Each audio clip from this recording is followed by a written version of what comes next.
Hi అండి. కొబ్బరికాయ కొట్టిన వెంటనే మనము అవసరానికి పచ్చి కొబ్బరిని ఉపయోగించాలంటే కష్టంగా ఉంటుంది, అంటే తీయడానికి. అవునా?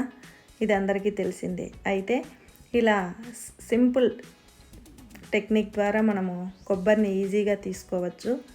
అంటే కొబ్బరి చిప్పని ఇలా అడ్డంగా నిలబెట్టి మనకు కంఫర్ట్గా ఉండే ఒక నైఫ్ తీసుకొని స్మాల్ సైజులో మనము ఇలా క్రాస్గా కట్ చేసామంటే ఈజీగా కొబ్బరి రిమూవ్ అవుతుంది. బాగుంది కదా? మీరు కూడా తప్పకుండా ట్రై చేయండి. మీకు ఎలా అనిపించిందో కామెంట్ బాక్స్లో తెలియజేస్తారు కదా. Thanks for watching. Please like, share and subscribe.